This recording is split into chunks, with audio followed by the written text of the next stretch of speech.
Hello and welcome to the Deception Tips podcast, where you will learn amazing cues to detect deceit that will help you read people like never before. I'm your host, Spencer Kaufman. Let's get started. Welcome to episode 5 of the Deception Tips podcast. Last time, we went over a behavioral sign that is very easy to spot.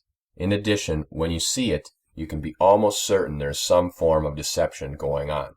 This sign occurs when someone is performing a physical task, and then when that person is questioned or doubted in any way or is asked to tell more of their story, they stop doing whatever they are doing to tell the lie.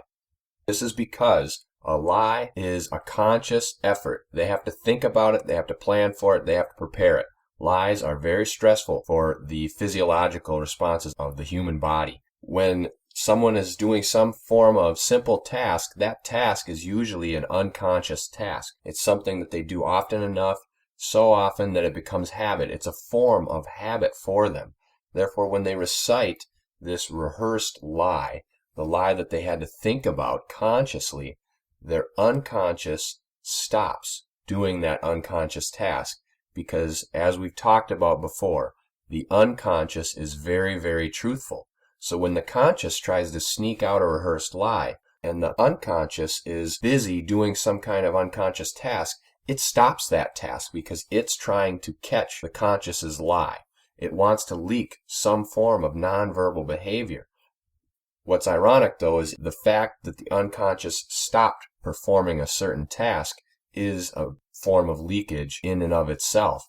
So remember that when people are doing those tasks and you question them, if they stop working, that is a red flag for you. However, there is an exception. Some people are unable to talk and work at the same time, or work and talk. You've heard that saying, some people are unable to walk and chew gum. They can't even walk and chew gum at the same time. Those people who cannot talk and work at the same time, they're going to stop no matter what. It doesn't matter if they're telling the truth or telling a lie. They're going to stop doing whatever task when they respond. So for them, it would be the opposite. They would probably keep working through their lie because that is something that they're just going to keep on doing in an effort to tell the lie. Doing that work, it's stressful, they kind of forgot about it. So the point here is it's a deviation from normal behavior. You need to establish baselines in any case with anybody. And if they deviate from that normal pattern, then you have a good basis to understand that that is probably a lie. And in that case, you need to prod, use further questioning, and watch for additional signs of behavior because there will always be more than one sign. Today, we are going to talk about a different sign of deception that is a verbal sign. It is something that will occur when people are talking. It is a form of speech or a different pattern of speech. It's a subtle form of leakage. One that you most likely don't notice. However, once you're made aware of it, it'll stand out like a neon light. You begin to hear it happen in conversations all around you, and you'll start to wonder whether or not all of those people are lying or whether it's simply happening in conversation. With that, here is Deception Tip 5. Guilty people often avoid using contractions as if to emphasize their innocence. For example, using did not instead of didn't. Here it is again. Guilty people often avoid using contractions as if to emphasize their innocence. For example, using did not instead of didn't. The reason this happens is because when people lie, they not only need to convince the target that the lie is true, but they are also working hard to convince themselves. The conscious is trying so hard to convince itself that the lie is true so that it can get it past the unconscious. Because if the person believes it's true, then the unconscious will let the guard down and those signs of leakage may not show up. This happens all the time with people who are considered sociopathic or psychopathic individuals. They believe what they say all the time, and they seem to talk with a silver tongue. People always believe them. They look so believable. They're very confident.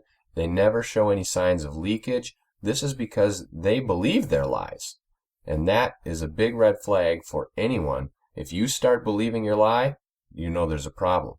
In addition, it's very difficult to read those people because they don't display any signs of deception. So for them, Everything you're learning here is pretty much out the window. The main thing to look for with those types of people is a deviation from normal behavior. And whatever their normal behavior is, you need to find something that deviates from that in order to tell whether or not they are lying.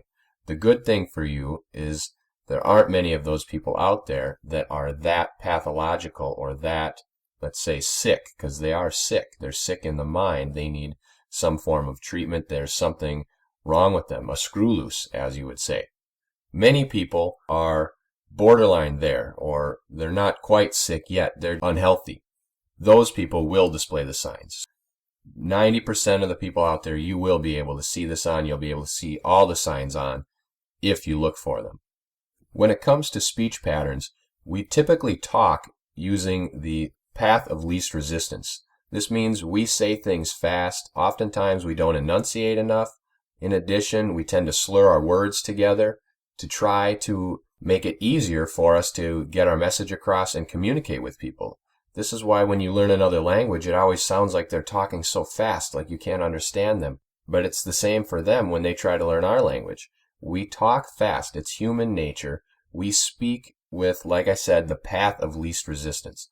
I don't know becomes I don't know, and thank you becomes thanks. We shorten things. We make it efficient for us to use. We're always abbreviating. We're always using things like contractions. We say don't, couldn't, wouldn't, shouldn't.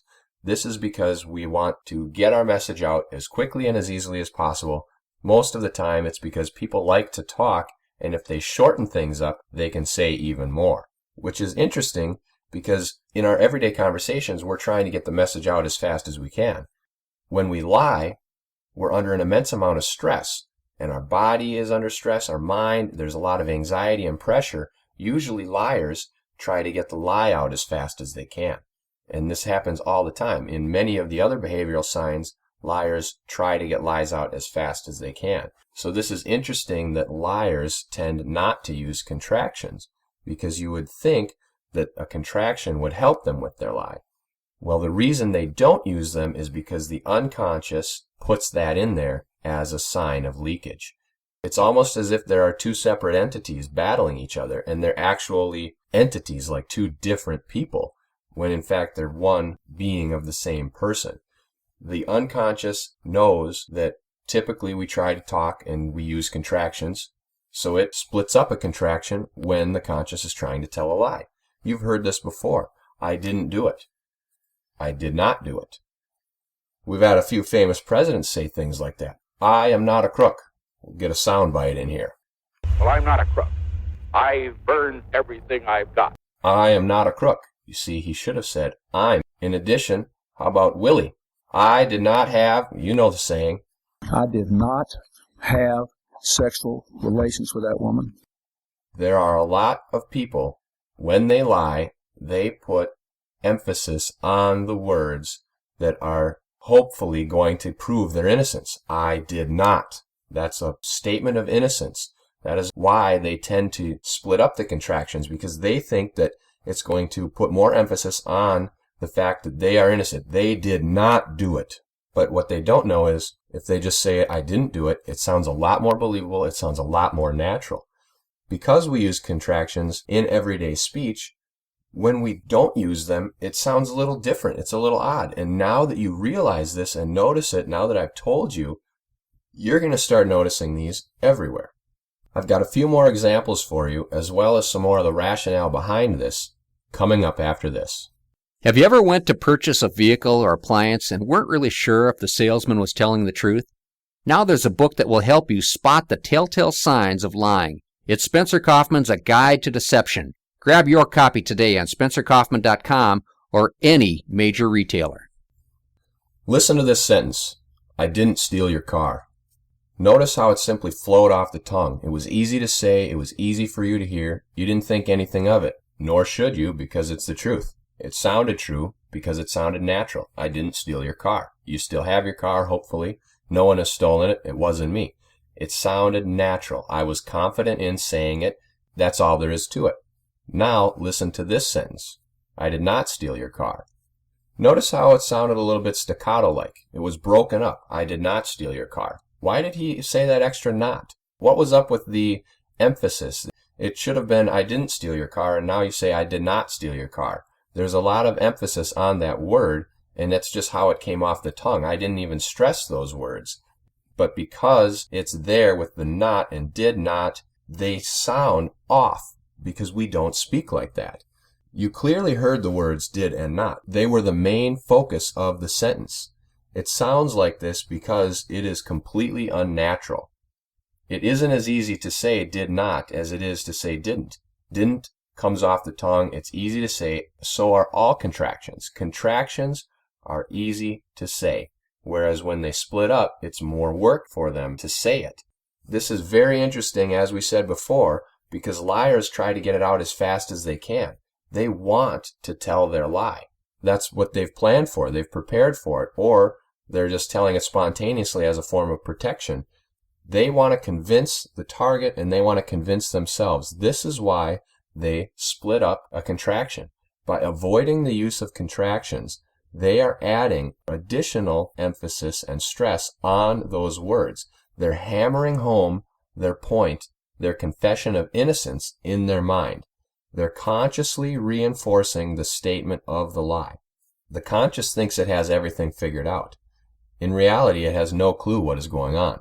After all, the unconscious dominates over 90% of our actions and behavior.